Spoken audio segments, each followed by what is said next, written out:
Donc au fond, le développement, il faut une tête, il faut un leadership, il faut un gouvernail, il faut pour faire profiter de tous ces acquis et travailler.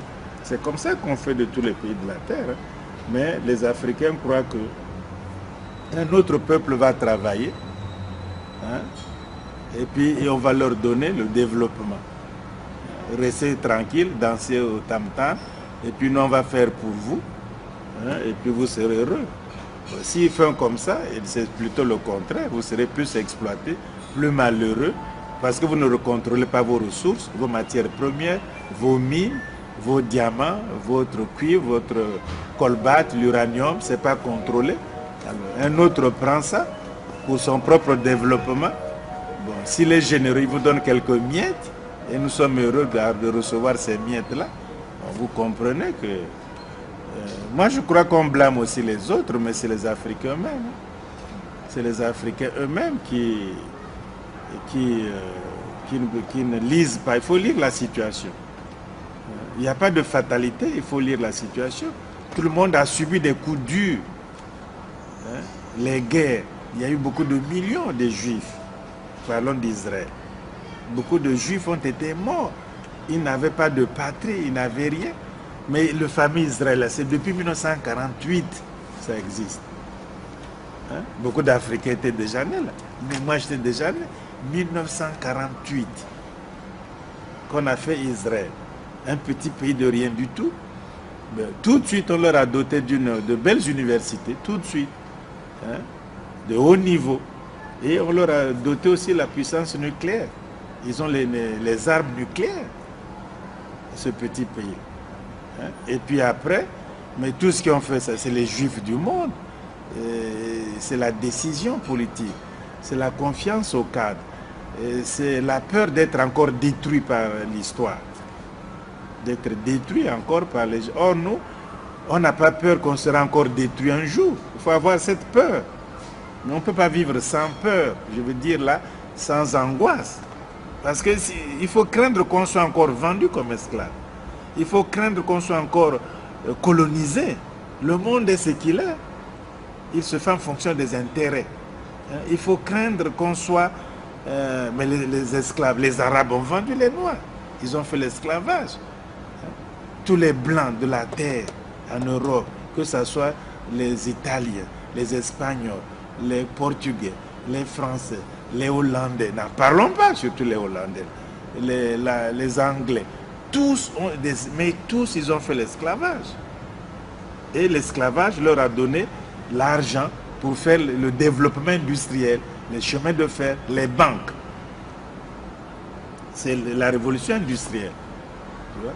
Après, ils ont aboli. Quand on n'a plus besoin de l'électricité maintenant, ça devient lourd. On a aboli, pas par plaisir, mais parce que ce n'est plus utile. Tu vois?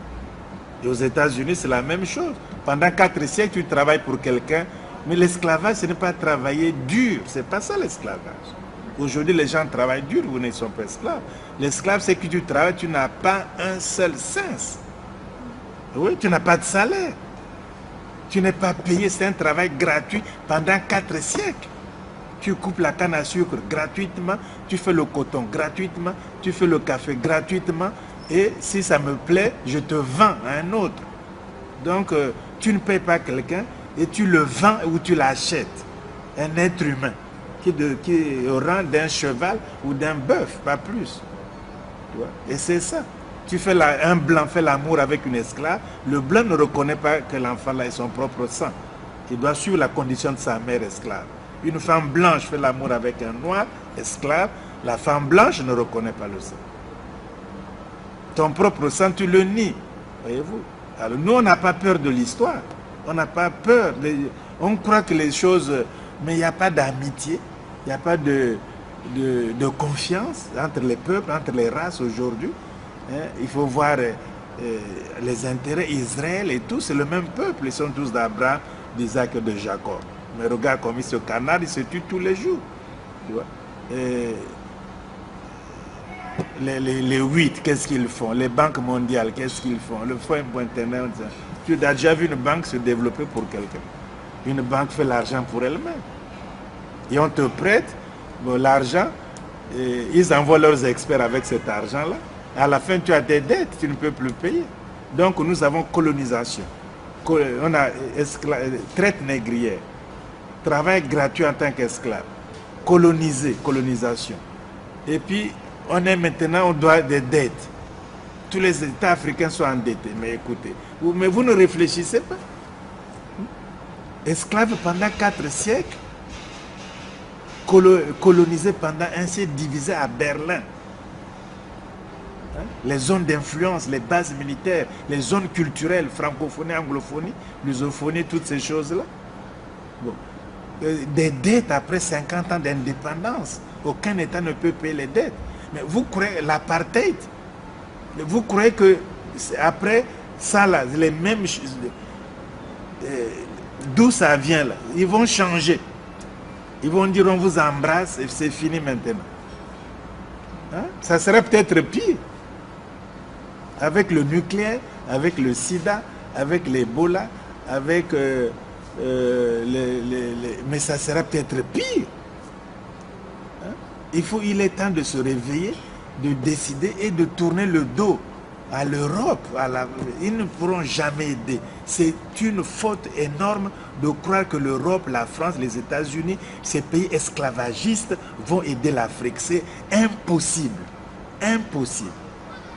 Ils ne pourront jamais, au grand jamais, aider généreusement le développement de l'Afrique noire. Jamais, impossible. Ils ne l'ont pas fait pendant 6 siècles, ils ne vont pas le faire pendant 50 ans. Ils ne le feront jamais. Ils vendent les armes aujourd'hui. Est-ce que ça nous tend vers le changement? Même les enfants des présents vendent les armes. Ce n'est pas moi qui le dis, c'est la presse même. L'enfant de Mitterrand a vendu les armes en Angola. Donc, on ne lui a rien dit à l'époque. Et vous croyez que c'est ça le changement? Bon, on prend le diamant. Qu'est-ce qui se passe au Zaïre où tous ces les outils ou tout qui se battent? Hein? On cherche le diamant. On cherche le pétrole au Congo. On cherche tout. Mais vous croyez que la tendance va finir? Mais quand on vous prend l'uranium au Niger, quand c'est fini, on dit bye bye. Ouais. Mais ça ne va pas changer. Il ne faut pas croire que l'Europe, ce n'est pas du racisme, c'est la vraie vérité. Eux le disent. Moi, j'aurais été blanc européen, que je n'aurais pas travaillé pour l'Afrique. Pourquoi? Pour que vous voulez leur demander qu'ils le fassent. Hein?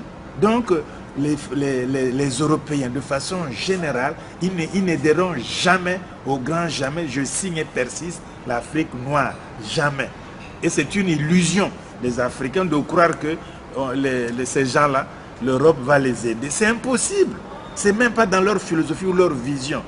Ils n'y pensent même pas, à part les bons mots pour berner les Africains naïfs qui y croient. Nous, c'est la Renaissance, c'est tout. Pour reprendre tous ces paramètres négatifs que vous venez d'énumérer, est-ce que vous pensez qu'une véritable renaissance de l'Afrique est possible? Oui, en fait, ce n'est pas réellement des paramètres négatifs, hein. C'est des paramètres réels. C'est ça la réalité aujourd'hui. Bon, maintenant, l'Afrique, c'est quoi? Tu vois, aujourd'hui,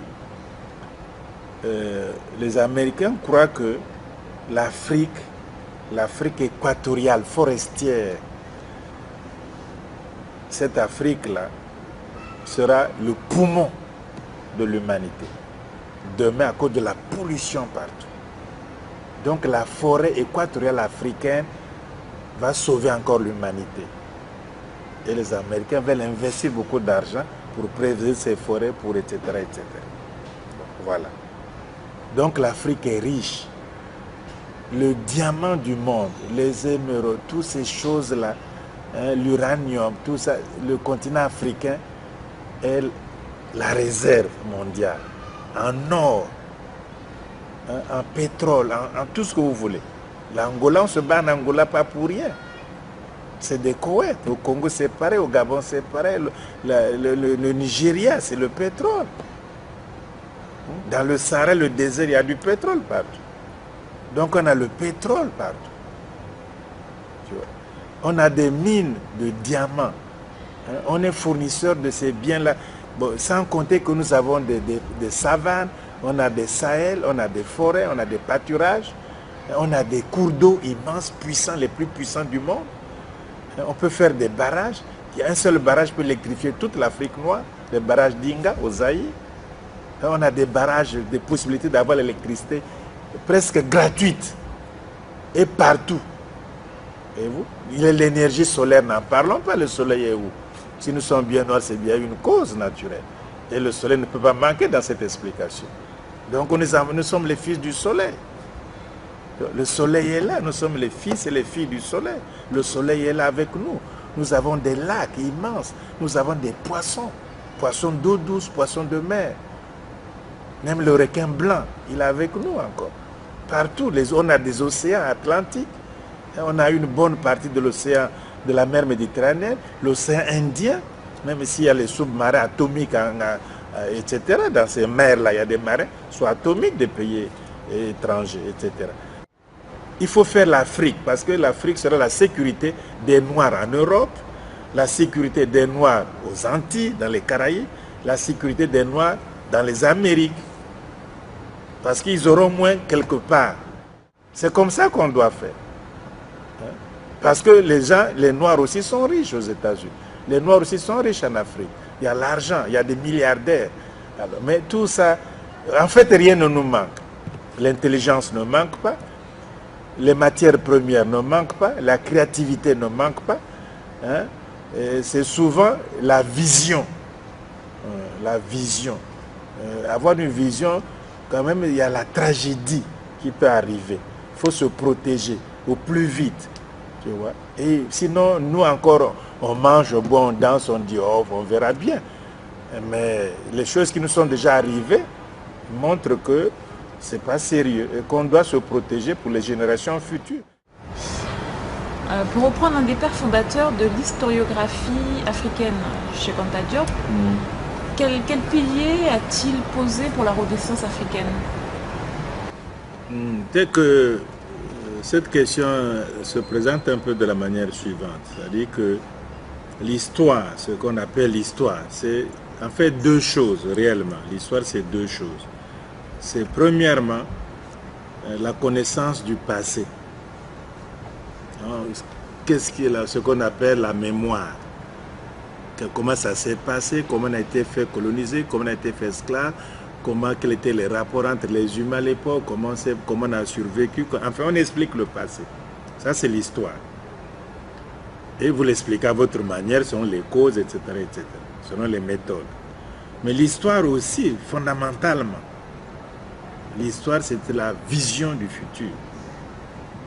On ne peut pas faire l'histoire juste pour se voir, regarder le passé sans regarder seulement comme ça. On est plutôt comme ça.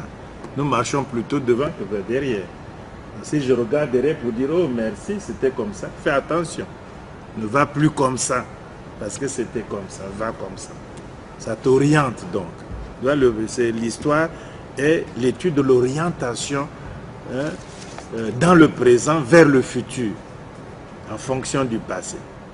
Non, finalement, le pouvoir va décider de l'Afrique. Il faut un nouveau pouvoir, une nouvelle orientation politique. Il faut que la jeunesse soit porteuse d'un idéal. Oui, d'un idéal. Sinon, on va faire les discours, on commence à lire quand même l'histoire, on commence à comprendre, on commence à saisir, la conscience se développe. Tu vois, ça quand même, il y a des choses.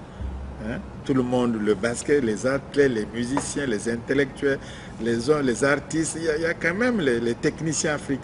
Il y a un grand éveil. On ne peut pas dire que c'est zéro, ce n'était pas comme ça avant. Les Africains qui résistent, qui veulent faire des compromis, perdent leur temps. Il ne faut même pas discuter avec eux. Donc on va trop loin, qu'il faut qu'on dialogue quand même, qu'il faut quand même pas condamner tout le monde. Il faut faire ceci. Oh, mais tout ça, est-ce que c'est utile même de discuter? Ça perd le temps. On ne discute pas de ces choses. Ils ne comprennent pas.